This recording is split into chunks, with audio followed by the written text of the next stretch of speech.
Hey, listener. We hope you've enjoyed Season 5 of RecLess as much as we have.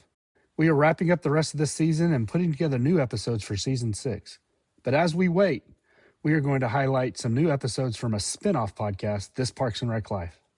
As much as we believe in professional development of ourselves as Parks and Rec professionals, we also know that we couldn't do this without a supportive home life. We hope that you enjoy these conversations and that they spark meaningful conversations for you. These episodes will be released in our feed currently, but in the future will be released in their own podcast channel and on YouTube. We hope you enjoy them. Now on with the show. My love is a place you can always call home.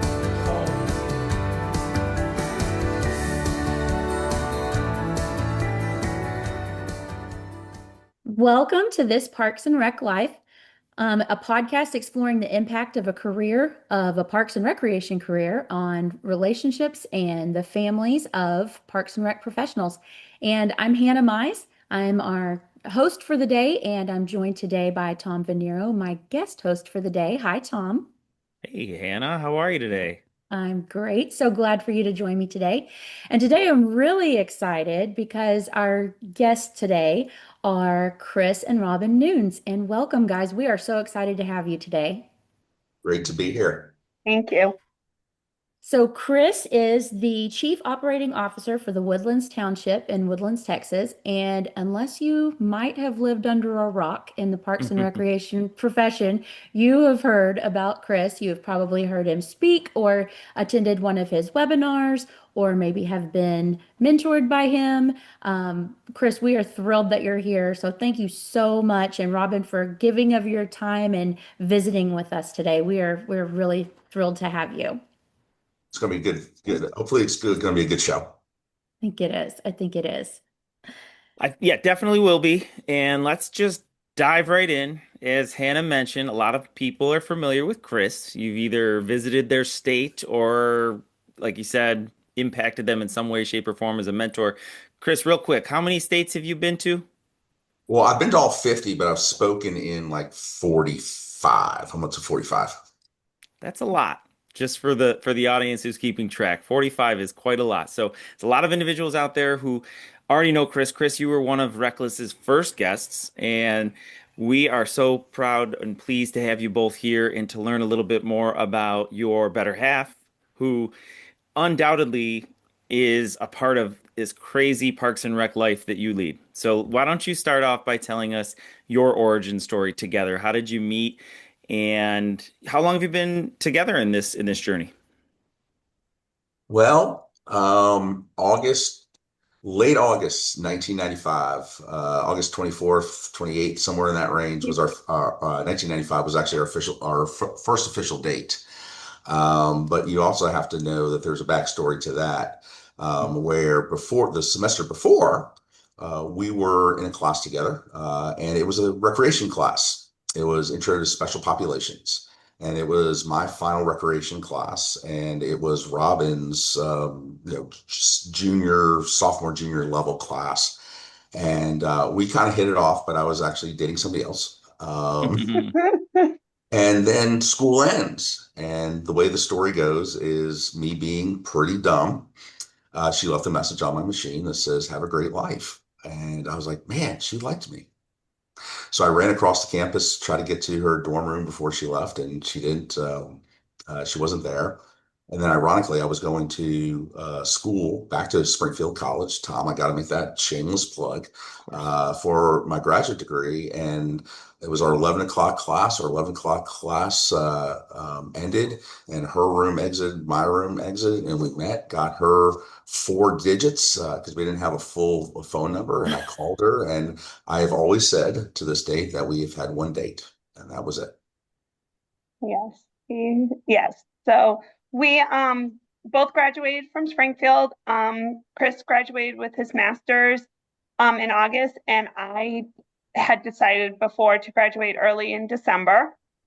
By the time I graduated, Chris was the director of Parks and Rec in Fort Kent, Maine. For you that don't know where that is, think about where the Point of Maine is, and that's where he lived. You can't get and much farther than that. can't get any further. And I was fortunate to get a job about 5 hours south of him in at the Samoset Resort in Rockport, Maine. And we I shouldn't say we.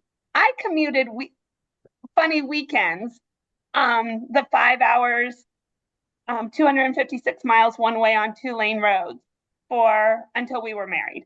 Um, you know, I I have always been in, well, I shouldn't say that. I started in the recreation field. I grew up in the recreation field. I was My mom was the director of an 8 week girls summer camp in New Hampshire. For a lot of you who know Donna Keithy, lots of people think that Chris introduced me to Donna Keithy, and I would like the world to know it was the opposite way around. Donna Keithy was a long-term recreation director, part of NRPA. She was my soccer coach when I was 5, and then I worked for her as a teenager. She was a mentor to me. She's actually the one who got me into recreation at Springfield. Um, so we did the commute for about a year, and then once we were married, I moved up to Fort Kent, and that's kind of where we started. And the one thing I will say is I worked for Chris the first summer we were married. I will never do that again. I say It's that not advisable. lovingly. Trust me, it is not advisable. I can Um, relate. I I say that lovingly, but going from um, living separately to being married to living in a very small apartment and working for your husband was not the best first 3 months of our marriage. He was our summer camp program coordinator. So, I literally have the exact, well, we weren't married, but we talked about this on the episode with Melissa and I, and Melissa worked for me that's how I met her. I hired her for summer camp to coordinate one of the sites. And then when I went over to Hilton-Parma, I brought her with me because there wasn't a whole lot of that kind of talent. And yeah, I think at that point we were very comfortable. And of course, then we progressed in our relationship. And I agree, not advisable. It ended up, it didn't end the way it started. Let's put it that way. So either way, I can relate. And Robin, you in the pre-show, you had mentioned something that's very relatable to me. I have 3 children, 3 young children, and one of them is a kindergartner. And I think it's important in these conversations to understand where you are now and how that works between your schedules. So, Robin, what is it that you do now? I alluded to that, but you are a teacher, correct? I am a teacher. I have been in the teaching world for about 20 years, 15 or 16 years of that in kindergarten. So yes, and I say these we decided that both of us could not be in the recreation field. Sorry. We could not be in the recreation field together. There's lots of communities that don't support the same family working in the same department. And we knew very early on what Chris's goals were. And I kind of wrote this in one of my notes, is that I knew there were going to be numerous moves within Chris's job. I knew we were not going to stay in Northern Maine. When we got married, it was a 3 month commitment and we were moving to Albuquerque. And I knew we wouldn't be in Albuquerque for very long. So I kind of looked at it as a time for what else would I be interested in. I have always loved working with kids. I've coached. I worked for Campfire Boys and Girls before. I taught. So I knew I wanted to stay in a profession where I was hands-on with kids. And my principal, who is very supportive, always says I have a coaching voice in my classroom. Like, do not ask me to be the quiet teacher who is soft-spoken, whose kids are always going to be sitting in desks. I have alternative seating in my kindergarten classroom. We're very likely to be making a movement when we're learning our words and moving around. So yes, I'm a teacher by trade. I love it. Been with the same district now for 13, 14 years. So yes. I love that. They are very lucky to have you as a fellow teacher. I always love talking teacher life and all of the different strategies and all of those things. Now you have alluded to you kind of already knew what you were getting into whenever you married Chris. Explain a little bit about your background as to how you kind of already had a really good idea, because that's one of the things that as we've been talking to several of our different couples. Uh, there's been couples that they didn't know. They had no clue what was coming, and so then stepping into something like this was kind of hard. But go ahead and give us a little background on how you knew. And I think it goes back to even my mom. My mom ran an 8-week girls' summer camp where the girls came for all 8 weeks.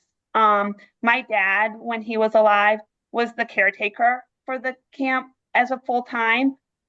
We lived in camp. So although my mom was a college professor during the year, our lives in the summer totally switched to this recreation camp world.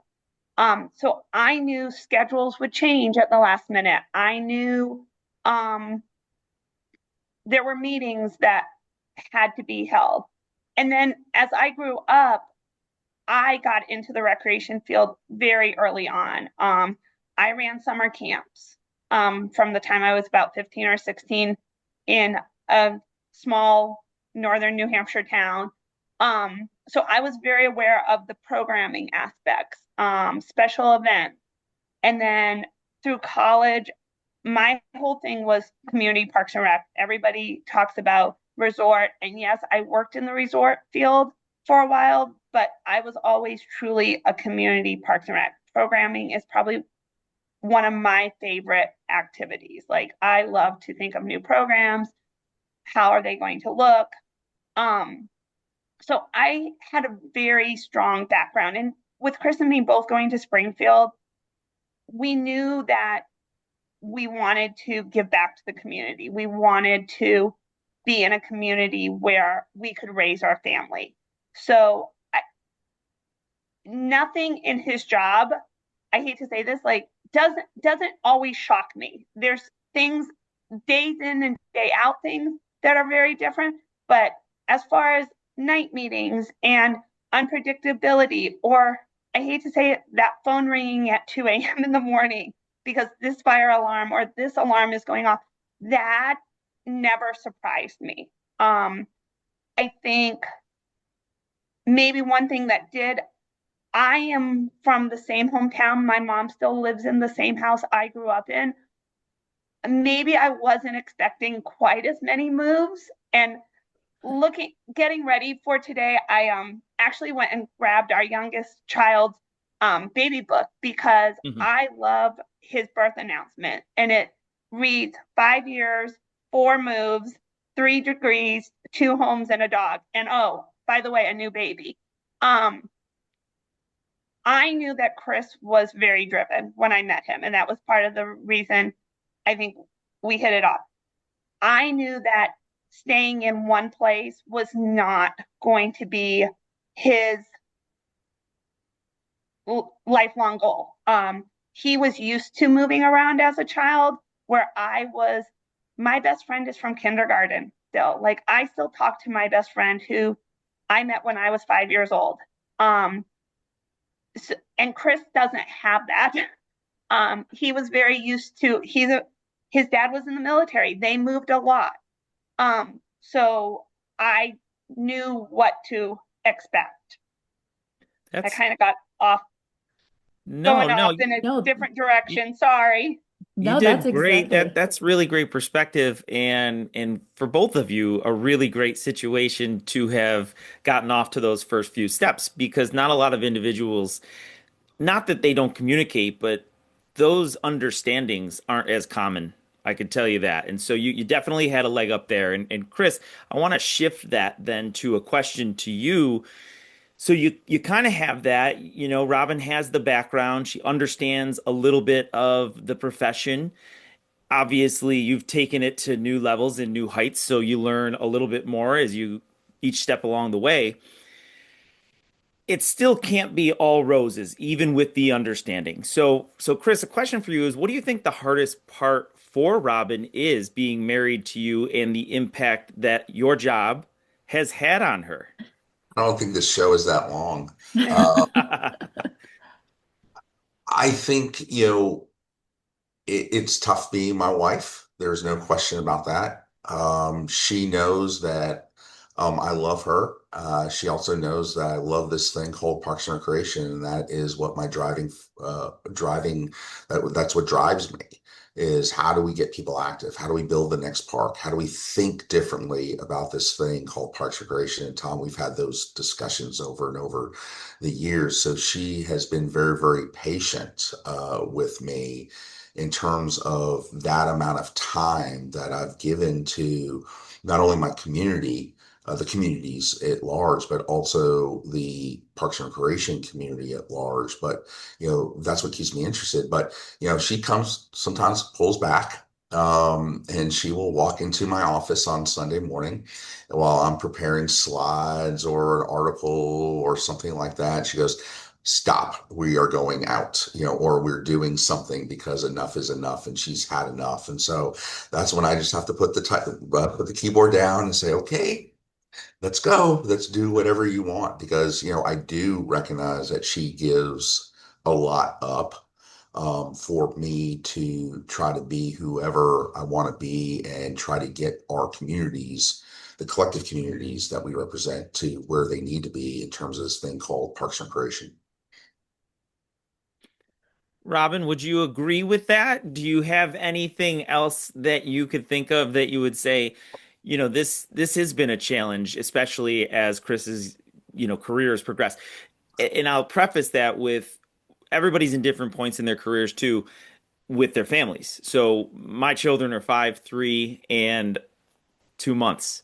You have, is it both? Are they both college graduates at this point? Yeah, they're both full-time adulting, as my daughter likes to call it, adulting. They're 25 and 23. So we've gone through that stage when you have little kids, like it's not always easy. Like there are board meetings that last until 9, 10 p.m. at night. For any of you that know Chris, he is a morning bird. And when I say morning bird, I mean he's willingly out the door by 5:15 in the morning.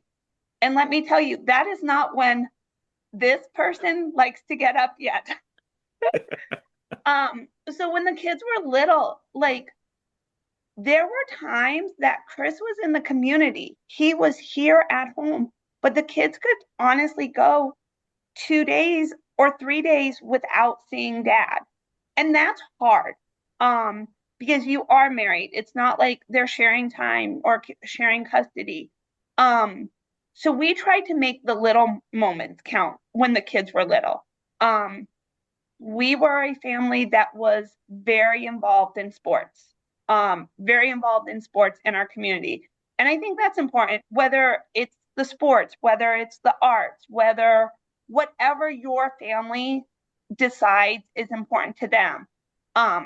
You've got to grab those moments. I like to say the recreation field isn't that 9 to 5 job. So Matthew, our son, was a huge football player, and call us crazy, but he started playing tackle football when he was 5, and it was his life.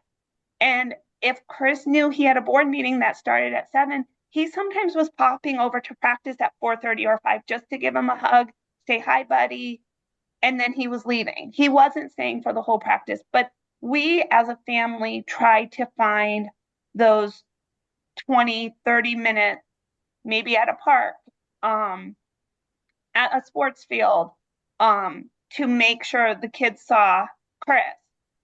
As they got older, they understand it more. They know that dad's going to have a board meeting, but I look back, like our daughter had a very successful high school volleyball senior year, and the team went further than they ever had gone, which meant they were playing 3 hours away from here. So I was getting out of school, going straight to work, and Chris was like, okay, you're driving because I've got to take this phone call and this phone call from the car, but he was still able to work, get what he needed to get done. And we were still able to be up 2.5, 3 hours north of the Woodlands to support our daughter. So as hard as the hours can be in those phone calls, we made the kids a priority. And one more other thing, I am not that person that needs that elaborate date. Like, as Chris said, he likes to joke that we only went on one date. Sometimes we will joke, hey, let's go to Sam's for a date. Like, let's just go do the grocery store, go do some of the mundane things. And I know a lot of families, they don't want to do the grocery shopping together. We are a family that very early on in our relationship, we're like, okay, let's go do Sam's, let's go do HEB, let's go do the grocery store, to make sure we had time for us, whether it was all four of us or now just the two of us. Like, as Chris alluded, he often works on Broken Compass stuff on Sunday morning, and he has until 10. He can work from whatever time he gets up. Now, he does go get me a soda and donuts before he works, but at 10 o'clock, Broken Compass needs to go away for a couple hours while we have mundane Sunday activities, whether that's getting ready for the week, whether that's running to the grocery store. Sometimes it's more. We have been very fortunate. We do travel a lot, so on weekends we are home. We're very happy to be home also. I really enjoy that. And I can attest, not to the same way you can, Robin, but of Chris's morning bird tendencies. So East Coast, Yeah. and I'll typically get in 7:15 to the office. And some of my first emails or calendar invites are from Chris Nunes. And I'm just wondering, I'm thinking he's central. Yeah. Why are there emails waiting for me? On the flip side, not to get into this, if Shane Mize and I were communicating, we're talking 3 or 4 hours after I'm at work is the first time he's getting back to me. So I can confirm Chris's morning tendencies. Yeah, I'm a little bit more of a night owl. I used to be a really big night owl. I've kind of come into a little bit just because I am out the door before 7 every morning for school. So it's hard to be a night owl whenever you have to be up early and then you're chasing children all day long. Yeah. It's hard to stay up super late. No, I love the ideas of catching the moments whenever you can, right? Shane and I have done that for a really long time. You know, whenever our kids were little, we didn't have family that were around us that could take care of kids very often. And there weren't date nights, but we did date lunches. Or we would go to the grocery store first thing in the morning together, or go walk around the block together, or whatever it was. And I love that you also recognize the fact that you have to put some parameters sometimes on things. And it's probably good for Chris that you go in and say, okay, cut it off, put it down, let's go. So I love that. You have to understand my dissertation was on work addiction in the immigration profession. So I love the fact that, you know, y'all have normalized, you figured out ways to make your schedule work for you. And obviously y'all have raised a very healthy family. Y'all have healthy relationships with your kids. Kudos to you, because I know that that's not always easy. And I love that both of you guys have given it your attention, and it's very intentional too with how you guys have gone through and y'all have done that. Chris, as this job can eat up your whole entire personal life, as we've just pointed out, and we can forget about sometimes our career or our spouse's career and what they've got going on in their life. Obviously, I don't think that you have, but how do you show up for Robin? What do you do to make sure that you show her that you're a priority, or you make sure that she has space and time, or how did you show up for her as well whenever the kids were smaller? I think the issue is the listening. Being a kindergarten teacher right now is very, very difficult. Being a teacher, period, is difficult. And so I have to listen to about which kid is on a 404 or whatever, an IDA or whatever, and this one's not getting the support, and this kid needs the support and that. So really, just as she's there for me, I've got to listen to that. Sometimes it just drives me insane on, okay, the process is, I'm trying to fix the process when I have no dealings with the process to try to fix. But just being there for that standpoint. You know, the issue right now, is being at that director level, being at that next, the assistant city manager level. It's a little bit different because I'm not in that day to day, that grind. So there is a little bit more time that I'm not so focused on all these little minor details. But you keep saying, you say that, hey, listen, what support are you there? It's just, you know, you've got to be there for each other, and sometimes you have to put that work down. Not staring at your phone, being engaged, being authentic, being real, to each other. And that is not only about her and us, it's about our kids together. It's about, our parents are getting older, of what's going on, being there in those challenging relationships. Both our parents are 84, or both our mothers are 83. 83, 84. I was at another year or two. But because we know we're going to have some challenges there, and we have to be there for each other, when, those times are coming. Robin, I want to go into a little bit of a direction of the job itself from the Parks and Recreation standpoint. And we have a couple questions that we definitely want to get to and hear your perspective. But I want to start with Chris, as we've alluded to, has a reputation, and I will leave it at that comment because that's interpretive. But I will say he has accomplished so much. And we all have seen that. We have all felt that he mentors. I think his list that he sends a nice Thanksgiving note. That's up to about 100 now, I would say, and that's probably a small number of the individuals that he has touched or impacted. So we know, we see from afar. I've seen last year, Chris was awarded one of the most, probably in Robin, I'm sorry, a couple years ago. Robin, you were a part of this. We kind of on the back end were discussing how to surprise Chris when he received the Dirk Richwine Mentorship Award from NRPA. So you've seen, and I'm sure experienced and watched from afar, the successes.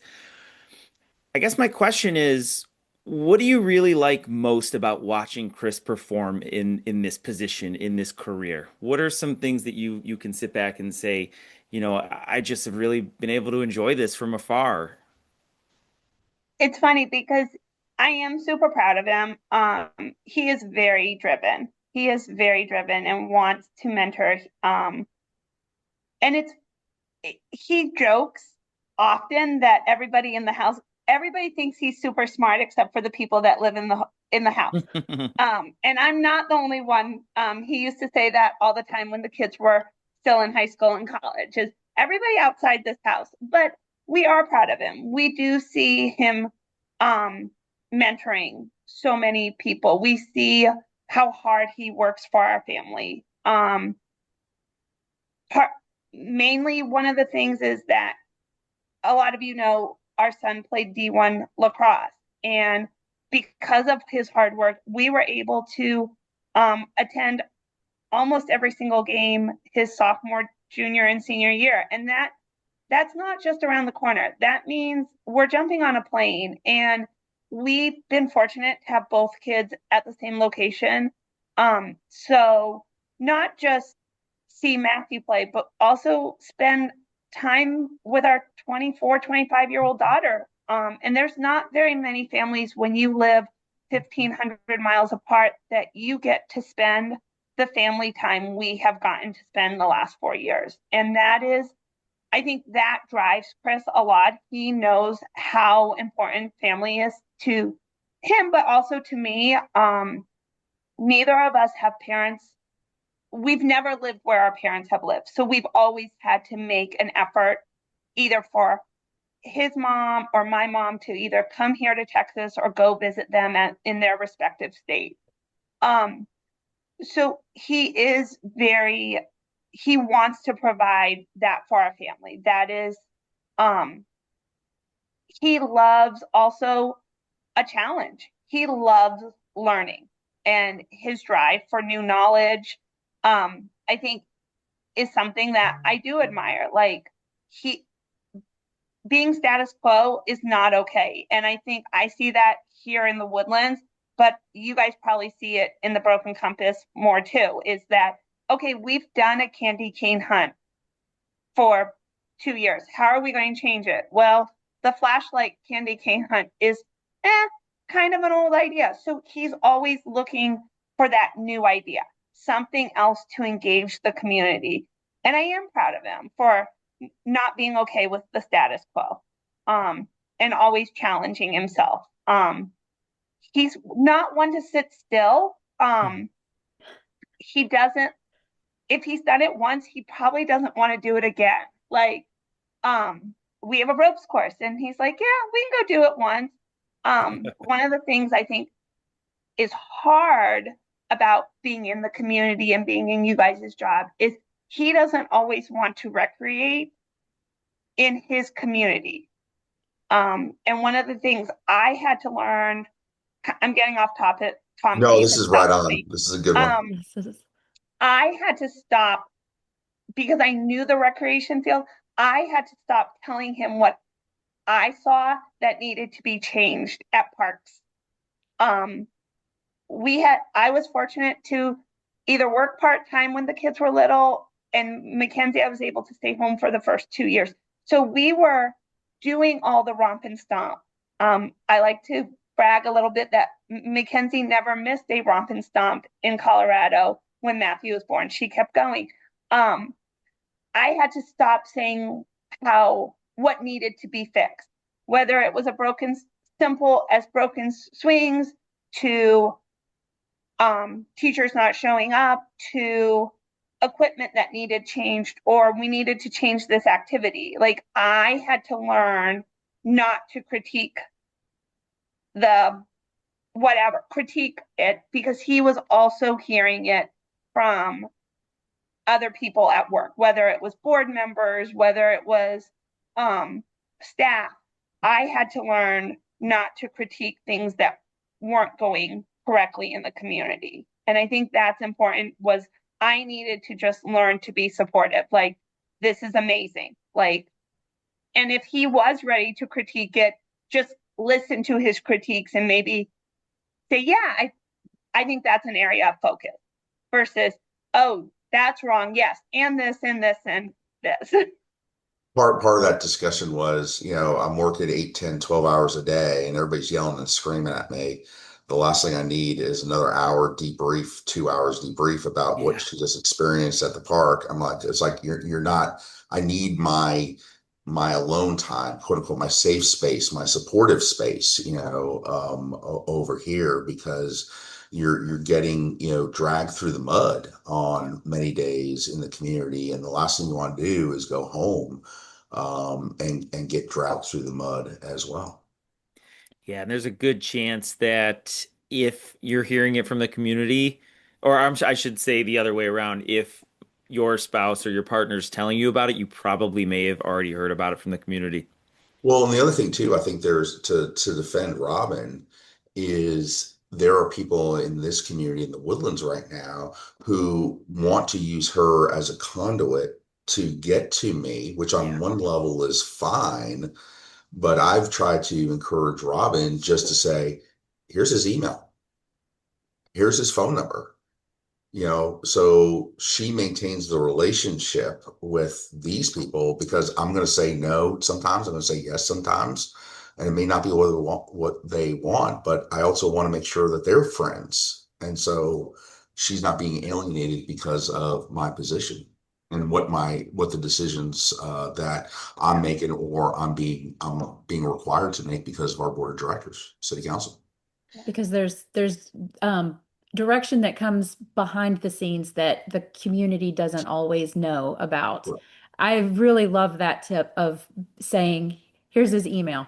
And Yeah. I need to get better about that, because I too have people that will come to me and say things, and I don't always have the best response, or I don't ever give Shane's phone number, but Well, I'll but do that that for him. but that is really We'll get a billboard out there, Tom. Yeah. absolutely. That is really, really good advice. I do really love that. And also along those same lines, when things are going badly, um, and Chris, you had kind of mentioned a story that I would love to get into if you guys would want to share it. But how do you provide support when things are going really badly? Like to just be able to listen, to know when to not critique, to really create that safe space because it can be really hard whenever there are decisions that are being made that are not popular and you see things on social media and it can just be a difficult situation. How do you provide that support? You want to talk about the community center? Oh, you can start. So in Colorado, we pitched a community center. Um, did the Parks and Recreation Master Plan, did the comprehensive plan said community center, the master plan said a community center. We did the feasibility study. And while the board voted for it to be on the ballot, they were truly not supportive. And jokingly, I said, I don't know if it was jokingly, but it was actually real, is the police chief gave me a bulletproof vest, you know, and she is just shocked and awe. We have, children that are, what were they, 4 and 2, 5 and 3, Preschool age. somewhere in that range of, is this a community that we want to be in? Why is this simple thing called a recreational center? And yeah, there's taxes, and I understand that. I respect that. Nobody wants their taxes to go up, and I can appreciate that. But at the same time, when you're Parks and Recreation director, or I was director of community services, what's the impact of that on the kids? To the Um, point where they put the kids' names in the newspaper. And yeah, that is where the mommy in, I Yeah. think both of us, like we went to Mackenzie school and Mackenzie's a preschooler at this age. Like Matthew is in a home daycare setting. Um, to the point where we needed to know who was going into Mackenzie's preschool classroom. And that's not a fun, that is not a place where any family should get to in this profession. Like the kids are off limits to me and they are not adults. They were not even teenagers. But at that point, the person that wrote the article felt like we wanted the community center just because of our kids. And I haven't hid the fact that we were a sports family. We would have taken advantage of it. But that was not Chris's role in that community to get the community center. And I it's back on the ballot after 20 something years. That community has it back on the ballot. I don't know where it stands, and I wish them luck, but I also hope that they don't take the Parks and Rec director, the community service people.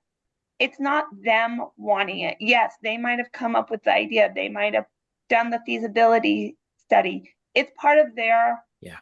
job that is part of their job in so many other communities. And they look at it, I'm missing the words, but they're looking at it as a community wide, not just for their family. And I just hope people realize that when things get said yes or no, it's not based on our families. It's based on what's best for the community. It's based off of, it's not one person's decision. Yes, Chris might be the face of it because he is the person talking to the board, but there is usually a lot of people who have helped get it to that point. Um, Feasibility studies, community groups, Yeah. discussion panels. And yes, your spouse, your husband is the face of it, but it doesn't mean they're one side or the other for it. Yeah, it's a sad narrative. And a lot of us can relate. There are also times where you have elected officials that are past the years of having young children. and their families are either out of the area, so they don't have grandkids in the area. And it's hard. It's hard for the people who are making decisions to look at it from that perspective. They're looking at it from a bottom line. I had a similar situation with our splash pad that we're about to complete, and no one came out and accused that. But we do have those conversations, and ultimately, what it came down to is, sure, are my kids going to hopefully benefit from that? Absolutely. We live in this community. We're a part of this community. That said, 4 out of 10 individuals, so 40% of I think 800 respondents said that they wanted a water splash pad amenity.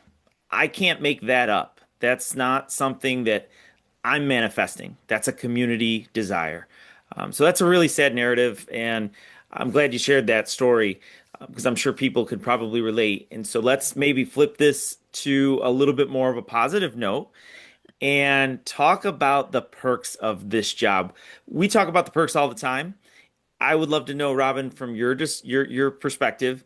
And again, that piece too, I want to go back to that, what we just talked about, that story. Having children and being in this profession, not all of us, when I started in this profession, in fact, you all know I have young children, so I've been in the profession for almost 20 years. So I went 15 years without having children. The perspective that it added when I had young children is tremendous. It has been a huge advantage for me going forward, things that you don't ever think of. So anyway, I digress and I go into that question that I wanted to ask you of perks. What is it to you, Robin, that you've been, you obviously grew up in the profession, but now being a teacher and being married to Chris and going through all of the stage of his career and your family, what are some of the perks of being married into this industry? Well, we chose a long time ago to always live in the community that Chris worked. Sometimes that's been a job requirement. Other years, it's not been, but it has always been a focus for Chris and me that if he was going to be in Parks and Rec, we needed to be part of the community. And so I take that to the next hill. Like the kids participated in everything, like everything. When we lived in Colorado, we did soccer for shorties and I coached. Like I was one of those parents that coached. I coached with Matthew on my shoulders because he wasn't quite old enough to play. He did play. One of the perks is sometimes the younger sibling gets thrown in with the older sibling when they can hang with the activity. Everything like what you were talking about, Tom, we have amazing splash pads. Being able to use the facilities, every community is a little bit different. When we started here in the Woodlands, pool passes for the community members are $40 for the whole summer. Like we took advantage of that. It wasn't quite, maybe not a perk from Chris's job, but it was a perk to living in the community. Ropes courses. Sometimes we get to be the soft opening. Will it work? We did a soft opening when the ropes course went to night glow activity. They needed a bunch of people to see what was good and what was, I don't want to say unsafe, but what they needed to change for a night glow. And they were looking for people. And at that point, we had a 16-year-old son who was like, yeah, let's go climb. Like, see what was great. So there are those kind of perks. Now that the kids aren't here, one of the perks is the VIP tent at a lot of events. Like I don't have to worry about parking. I know that sounds weird, but when you're in a community the size of ours, I can go at 5 o'clock and not walk 2 or 3 miles. Like there are those little perks. At the same time, it's great when I run into my kindergartners at these events and I can say like, come with me for a minute. And we, there might be a flashlight or something that I can hand one of the kids. Like, I know those sound like silly perks, but it kind of carries over to my job that, hey, come with me for a minute. And I can't do that all the time and I don't do it very often, but it's nice to see them and stand with them near the front. I'm trying to think of other perks like Chris. I'll add into it as the perks are being my guinea pigs. So what I say that is we were developing Texas Tree Ventures and we went to a bunch of different adventure courses. Okay, what's working? Why is this working? What's not what makes sense? What doesn't make sense is a classic example. So we're trying out all these things across Texas to try to bring kind of quote unquote the right thing for you for the community and really looking at through the community lens. How we developed this our southern recreational center was the exact same way. What's going to work, what's not work, what's in the rec centers, and being able to bring my family along is really cool. We went to Gatlinburg, Tennessee on a weekend, and it's funny because I always got my phone on me and I'm taking pictures of everything. We were in New York City and I'm taking pictures of, oh, what about this? What about this? Would you like this? Would you not like this? And so those are the questions that I'm asking, Robin, and when we're together with the kids, is you're constantly there and they're just like, what is dad doing? What is dad doing? What is dad doing? And so they're all Doesn't stop when walking. they're little. It doesn't stop when they're little because when he's talking about was this past Thanksgiving, we were in New York City with the kids for 2 days. And one of the things you have to know is Chris and my love for playgrounds. We have wedding pictures on playgrounds. We have like our wedding pictures were taken on a playground. So he and I have a mutual love for playgrounds. And we were walking in New York with the kids on Thanksgiving morning. And I have to shout out to, I don't know, Battery Park, Battery Park Park Commission, Battery Park Commission. on the west side. They have an amazing playground. And the kids were like, here we go. Dad's taking pictures. I'm climbing on it. So it is kind of a perk. Like we do look at it maybe a little bit differently when we're on vacation. But we have gotten to visit some really amazing places because he's in the Parks and Rec field. So sorry, Chris. No, I think you're right, and even just a little further north, that there's a facility of like a quasi indoor turf facility. And we're like, this would be good for a tournament, and if they do it this way. And so my son now is a coach at Fairfield University, and we're going back and forth. I mean, it's just constantly. This is actually a family conversation. It's not just a me conversation. And so they're engaged and really, sometimes the kids joke they have no idea what I do, but they actually do have an idea and they can understand what dad does and what mom appreciates. You've definitely passed down those values and Yeah. instilled that appreciation in them, which is really cool. Well, as we are starting to wrap up, because we have definitely taken a lot of your time today, and we appreciate you so much. This has been really great conversation. Um, if you could go back to the very beginning of this, do you have anything that you would change, like as far as parameters or the way that you would set up family life? I guess, Chris, this question would be for you. Would you do anything differently? Do you have like the 2020 of looking back?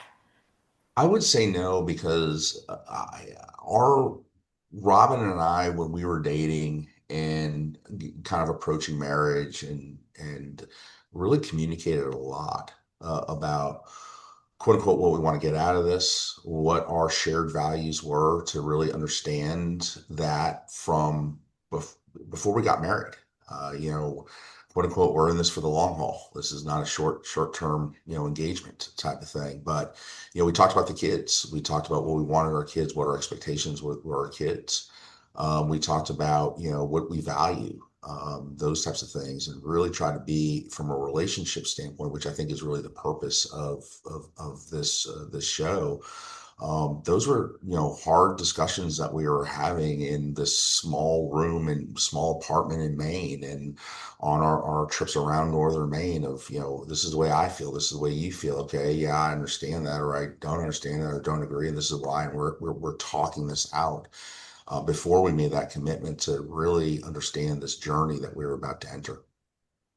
To follow up on that, because I really do love the communication part. I think any relationship is hard, no matter what it is. I think that Parks and Rec relationships can sometimes carry an extra hardship to it or just different facets that you don't always see coming. how often have you had those hard conversations? Like, I know you talked about it at the beginning, but were there ever times as you were going through that you were like, wow, I didn't see this coming. We are having to adjust. Do, how have y'all continued those hard conversations through your relationship? I'm going to jump in, and I don't know if it's the hard conversations.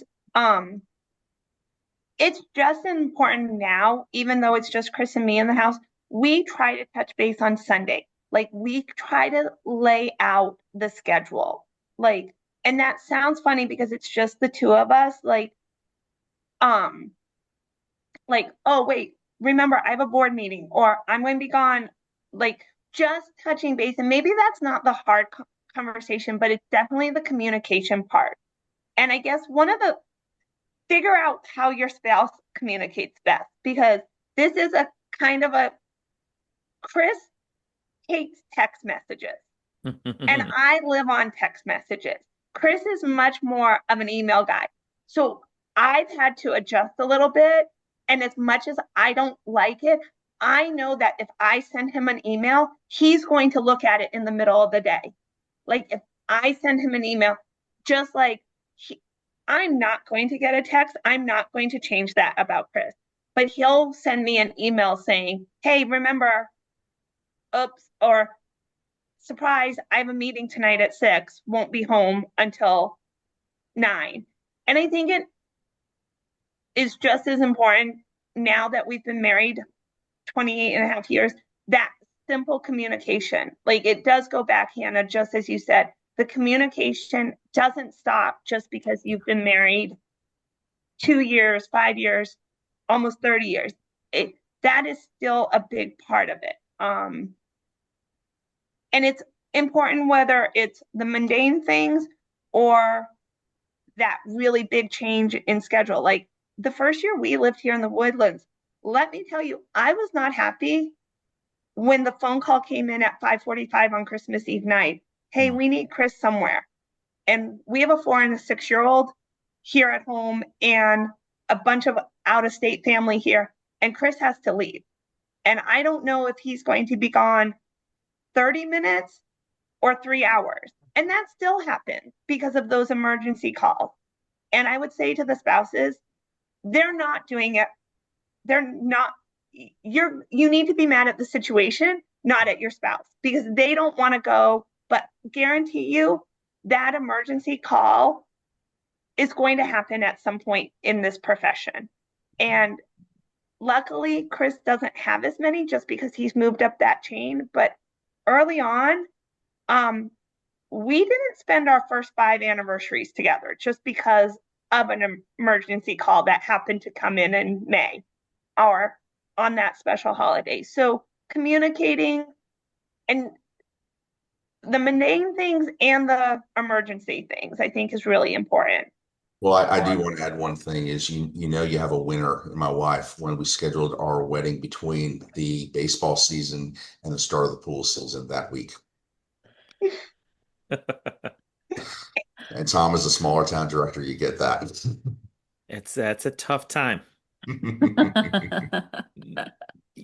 Ah, That's some great advice. And that was going to be my last, I would say, real hard hitter question. So you hit it, the advice piece.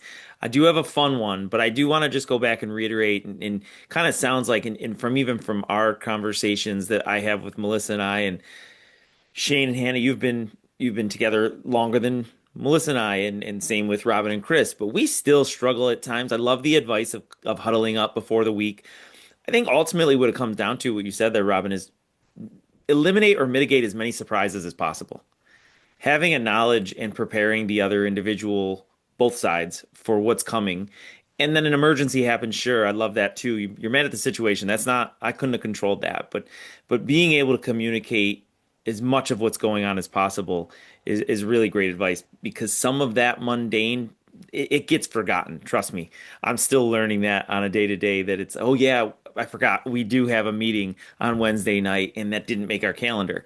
And to have that conversation on Tuesday is a lot harder to have that conversation on Sunday or the Saturday as you prep for the week. So Yeah, if I could only have Robin sync her calendar to my calendar or vice versa, it would be a heck of a lot easier. But she doesn't want to see what's in my Well, calendar. well, and Tom, you're in the midst of this, and I do make sure Chris knows this regularly, and we joked about this talking about today. I do not let Chris live down that an intern brought me home from the hospital when we had Matthew, because Matthew was born 12 hours before NRPA started. oh. And the doctor looked at me and said, do we want to have this baby today, or do we want to have him tomorrow or the next day? And I said, today would be better because he has a flight at 5:30 in the morning, and Matthew got here on a Monday night. I was in a new community. Chris had moved in May and I had moved in July, and Matthew was born in October. So we didn't have a big support network yet. We did have great interns who I had gotten to know fairly well. So I do like to make sure those are the little things that I make sure he remembers at certain times. So like Tom, I remember when your youngest was about to be born, I was like, Chris, you've got to get him home. Like, I think there were some flights that were messed up, and I was like, you need to get him home. Like, so Wow, that's gold. In fairness, is my first NRPA presentation. Okay, all right. You know what? This also goes into like as we talk about hard conversations, and I put that in quotations, hard conversations, right? I think that this is because you guys have shared values, and I think that is the hard conversation because you both had a goal and you both bought in completely to the direction that you wanted your family to go in. That is the only way, Robin, that you come out of that situation and are not forever mad at him and that you guys can laugh about it, Oh, she's right? got the right to be mad at me like Oh, yeah. 99.9% of the time. Trust me. In fairness to her, it's like literally, oh, by the way, I'm going to Seattle for the day. Oh, by the way, I'm going to, I was in, where was I yesterday? Atlanta, and oh, by the way, on Friday, I'm going to Chicago. Yeah. She allows me to do that because of the passion, but it's because she knows, what we're trying to do, which also quote unquote benefits our family.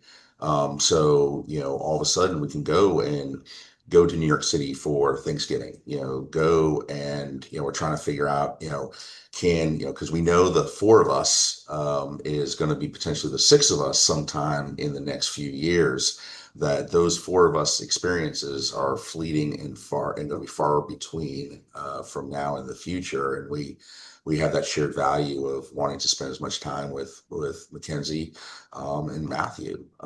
That's what we do. We do what we do to enable us to do what we want to do. God, if I could say that twice. but Well, yeah, I agree. I was going to ask a different question, but I think that's a really great story to end on. And Robin, you are a living saint. I think we all kind of knew that from what we know of Chris, but what we just heard pretty much confirms it. Yes. Thank you. If this Yes. makes it over to the RecLess podcast, you're in trouble, Tom.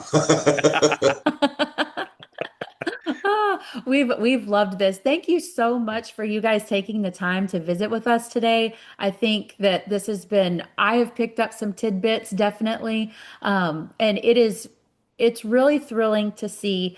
It's really thrilling to see successful relationships in any field, but it is also really thrilling to see successful relationships. And obviously you guys are thriving in Parks and Rec too. Like y'all are leading the way and showing others that this is definitely a possibility that you can have a family, you can have a career, and you can be really successful at it. And obviously you guys still love each other very much. So thank you very much for being on with us today. Thank you, Hannah. And by the way, Thank I you, have Tom. The mayor calling me, so I'll be a little Perfect bit late. segue. Be a little bit late, honey. Couldn't Awesome. script this. No, we couldn't, absolutely not. Well, with that, thank you guys for joining, and we'll say goodbye from this Parks and Rec Life. Thanks so much. Thank guys. you. Bye, everyone. Bye. Thank you. You can always